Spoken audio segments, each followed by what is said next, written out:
think sometimes it's just good to record in the in between. So today, that's what I'm doing. I'm calling this video in between. I am still on the journey of surrender. You know, um, I want to live a surrendered life, one that delights God's heart, and one that is a blessing to others. You know, a life poured out that when I get to the end of my days and look back, you know, my life would have been a blessing, to others, that someone, some group of people, some space would be better because I was here and because I lived fully or lived on purpose or allowed my life to be used.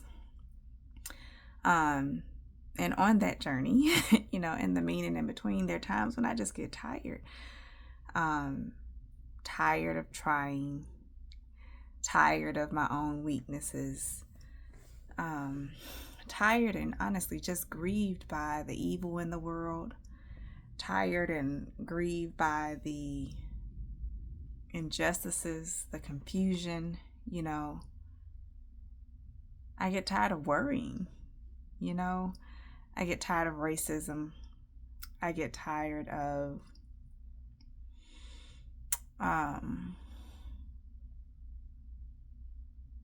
don't know, just the weight of living in a world that has fallen from the original way God intended this world to exist and be in motion.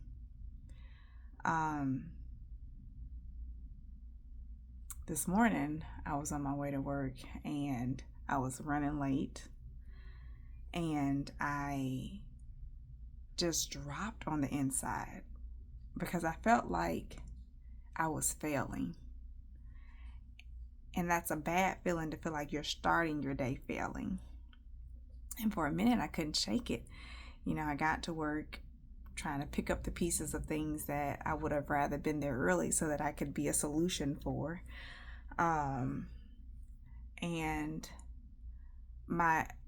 it just dropped me on the inside.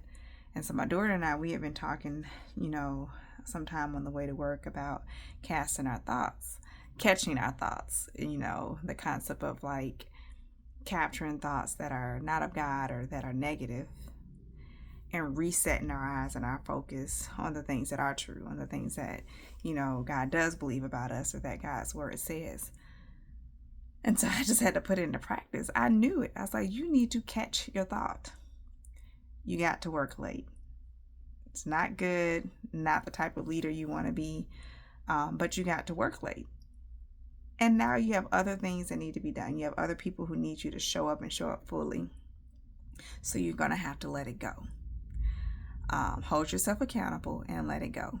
Make a plan so that it could be better the next morning.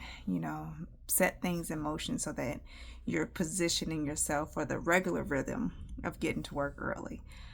And I had to catch the thought of that I'm failing. I had to catch the negative thoughts about others' possible perception of me.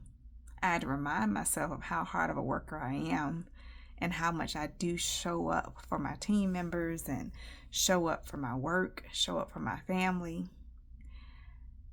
And say, yeah, you need to do better. But right now, what's in front of me is what I need to focus my time and energy on. And so I did that, and today was a productive day. But by the time the day started coming to a close, my insides just felt so tired. I was in a conversation reflecting on some things that had happened in a different circumstance with a colleague.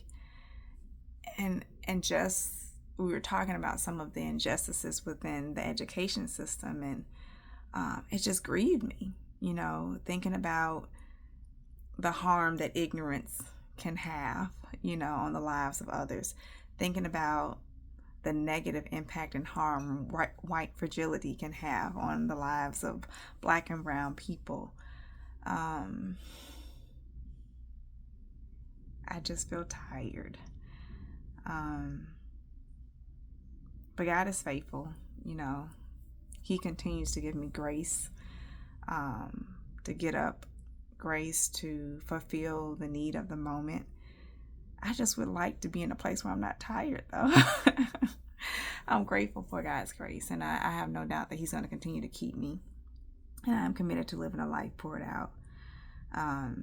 He says in His Word, I believe it's in Isaiah, He talks about even the young men grow weary, but those who wait on the Lord shall renew their strength. They will mount up on wings like eagles. They will run and not be weary. They will walk and not faint. And so I know that getting tired is not something that others, don't feel as well. I just want rest. I want sleep. I want to not have to navigate a world that has been impacted by racism, even its residual effect. A world that views women rightly.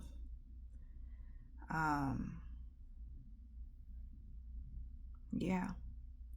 So anyway, I am about to go rest this evening, put on something mindless, watch something on Netflix, maybe a cooking show, and just allow myself to be. I left my computer at work today. And I'm just going to let the Spirit lead me. So if He leads me to pray, about something specific, or to read, or to listen to a message. I was listening to a message on the way home and kept messages playing of encouragement. I listen to Crystal Evans Hurst, her podcast, a lot. Letting that play to help my spirit to lift and to keep going as I was doing the things I needed to do. And so I'm just going to rest in Him and His keeping. But I did want to just capture the moment and just acknowledge that sometimes I get tired. Sometimes my soul is weary. Sometimes I feel discouraged and frustrated.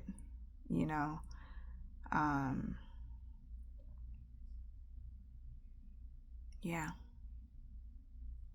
But God, it's like He is my helium. That even when life would want to push or suppress or depress me under the waves of life, He causes me to rise, and so I just embrace that. I surrender to His hope. I surrender to, it said in Hebrews that Abraham hoped against hope. I surrender to the helium of hope that He has placed on the inside of me, His life on the inside of me that is causing me to continue even when I just want to go to sleep. It causes me to still pray and to still fight, fight for my family, fight for my daughter. And when I say fight, I mean covering them in prayer, speaking His word to and over them, standing up for them when I need to stand up for them, fighting for, youth in the education system, speaking up for colleagues, speaking up for the oppressed. I will continue, because God is in me, and He is the one that's giving me energy to do it in each moment. And so I don't look today for the energy I need tomorrow. I trust Him to meet me in my tomorrows. And that's where I'm going to leave it. So anyway, until next time, I'm about to just go chill in bed. Knowing that He will restore my energy. He's the God who restores my soul. He's my keeper, and He'll continue to do so, even as I endeavor to live a life that's surrendered to Him. See you next time.